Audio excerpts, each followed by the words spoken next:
Hello guys, welcome to my channel MS Khan NLB। आज का हमारा टॉपिक है IPC और CRPC में क्या अंतर होता है। तो आज की इस वीडियो में हम ये जानेंगे कि IPC और CRPC में क्या अंतर होता है, ये दोनों कानून कब बने, कितने सेक्शंस होते हैं, इनके अंदर कितने चैप्टर्स होते हैं, इन दोनों के बीच में क्या क्या अंतर होता है। तो चलिए स्टार्ट करते हैं वीडियो को।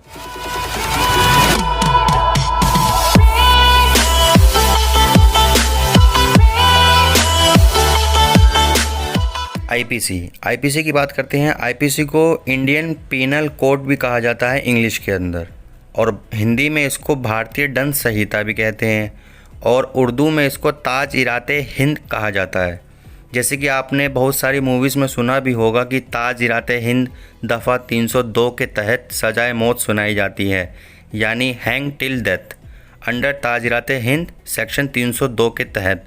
तो उसको उर्दू में आईपीसी को ताज-इराते हिंद भी कहा जाता है।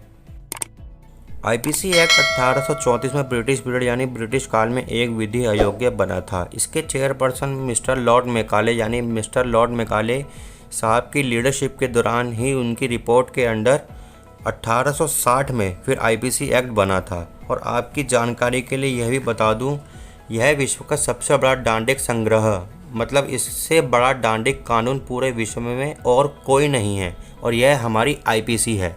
और इसमें 511 धाराएं होती हैं यानी सेक्शंस, और इसमें 23 भाग होते हैं यानी चैप्टर्स।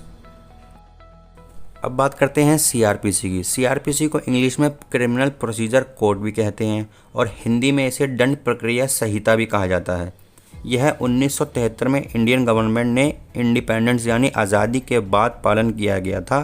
1973 में इंदिरा गांधी सरकार के वक्त में यह एक्ट बना था।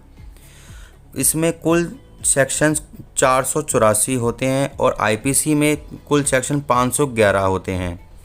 अब आईपीसी में बात करी गई है कि किसको क्या दंड मिलेगा, और सीआरपीसी में यह बताया गया है कि दंड कैसे मिलेगा। अब अगर सीआरपीसी और आईपीसी को डिवाइड करें तो जो आईपीसी है वो सब्सटेंटिव लॉ है, और जो सीआरपीसी है वो प्रोसीजर लॉ है। सब्सटेंटिव लॉ को मौलिक विधि कहते हैं हिंदी में, और प्रोसीजर लॉ को प्रक्रिया विधि कहते हैं। सब्सटेंटिव लॉ और प्रोसीजर लॉ का फिर से दो पार्ट में डिवाइड किया जाता है, जिसे कहा जाता है सिविल लॉ और क्रिमिनल लॉ। सिविल लॉ को हिंदी में कहा जाता है सिविल कानून, और क्रिमिनल लॉ को हिंदी में कहा जाता है दांडिक कानून।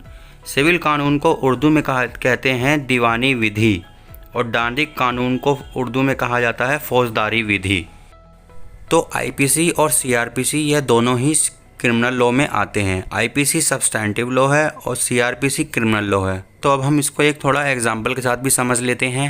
अगर किसी का मर्डर हो जाता है तो आईपीसी की सेक्शन 302 यह बताएगी कि सज़ा क्या मिलेगी, और सीआरपीसी यह बताती है कि बेल कैसे मिलेगी, बेल लेने का क्या प्रोसीजर होगा, पुलिस का क्या काम होगा, कितनी सज़ा मिलेगी, बेल लेने की क्या कंडीशन होगी। तो यह सब सीआरपीसी बताती है, यानी सारा प्रोसीजर सीआरपी ने बताया हुआ है। आईपीसी सिर्फ यह कहती है कि इस क्राइम की सज़ा यह होगी, इस क्राइम के लिए ये सज़ा दी जाएगी। अलग अलग क्राइम के लिए आईपीसी के अंदर अलग अलग सज़ा बताई गई है, और लेकिन सज़ा कैसे दी जाएगी यह सीआरपी बताती है, सिर्फ आईपीसी नहीं। तो जो क्राइम की सज़ा दी जाती है वो सीआरपी के अंदर बताया गया है।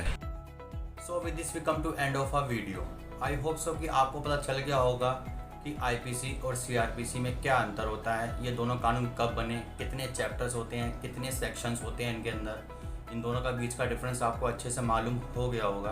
तो आज की इस वीडियो को हम यहीं ख़त्म करते हैं और मिलते हैं अपनी नेक्स्ट वीडियो में।